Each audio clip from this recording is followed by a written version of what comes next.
alleges that the victims did not believe they could refuse Combs without risking their security or facing more abuse. The indictment also alleges other acts of violence undertaken by Combs and others, including violence against witnesses to his abuse, kidnapping, and arson. The indictment alleges that on more than one occasion, Combs carried or brandished firearms to intimidate and threaten victims and witnesses. Now, Combs did not do this all on his own. As I mentioned, Combs has been charged with RICO conspiracy. He used his business and employees of that business and other close associates to get his way. Those individuals allegedly included high-ranking supervisors in the business, personal assistants, security staff, and household staff. The indictment alleges that those individuals facilitated the freak-offs. They booked the hotel rooms and stocked them with the supplies, including drugs, baby oil, personal lubricant, extra linens, and lighting. When the hotel rooms got damaged, they helped clean it up.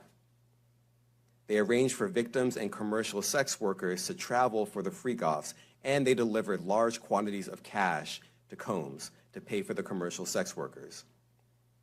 The indictment also alleges that they helped Combs cover up his crimes.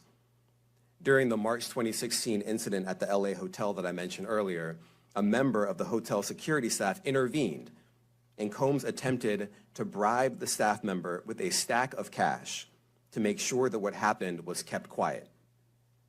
And as the indictment alleges, in late 2023, after public allegations were made about Combs' crimes, he and others pressured witnesses and victims to stay silent, including by making phone calls to witnesses and victims and giving them a false narrative of what they had experienced.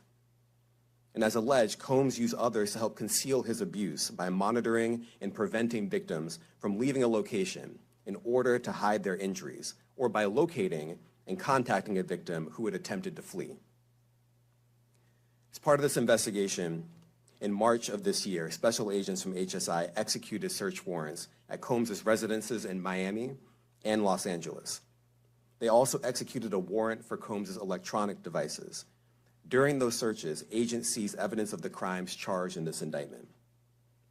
They seized firearms and ammunition, including 3 defaced AR-15s and a large capacity drum magazine.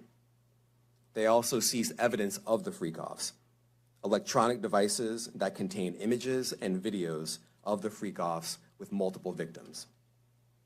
And they seized cases and cases of the kinds of personal lubricant and baby oil that Combs' staff allegedly used to stock hotel rooms for the freak-offs, more than 1,000 bottles altogether. Here are some of the items that we recovered during the searches.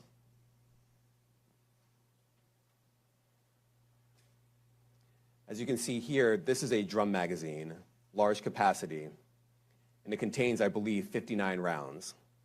I mentioned as well we recovered 3 AR-15s.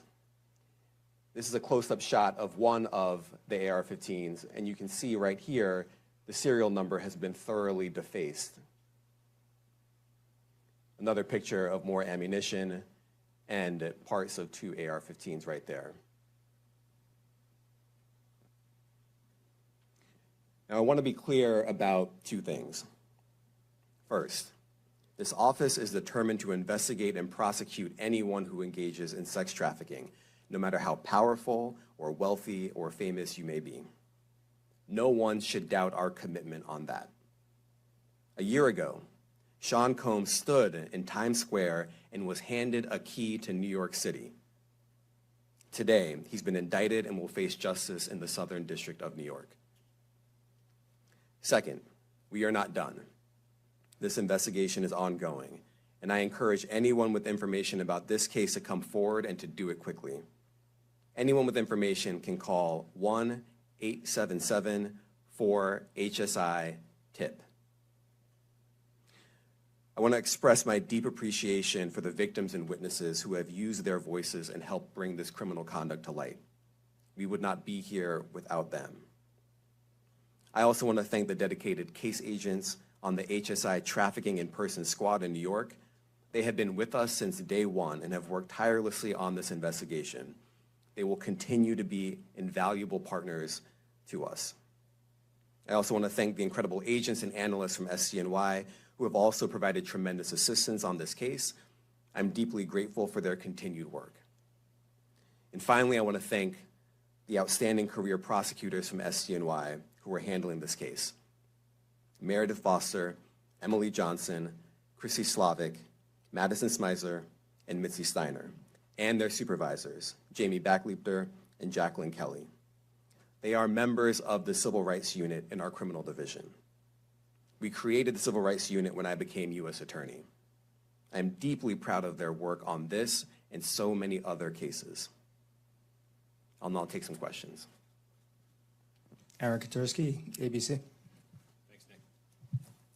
Damian, thanks. The indictment describes aggressive, open, violent, hedonistic abuse that you say was recurrent and widely known. Why did it take law enforcement so long to intervene? How many women were victimized by Sean Combs, and how many others were involved? Look, our investigation is ongoing. We are committed to bringing justice to everyone who's been victimized by the defendant. I can't tell you why it took so long. I think the better focus is on the fact that we are here today. And we are committed to making sure that justice is done. Next question. Thank you. Julia Ainsley, NBC. Thank you for doing this. You said we are not done and that Combs did not do this alone. Do you foresee that there could be other charges related to this case? I'm not taking anything off the table. Janet Fisher, Newsday.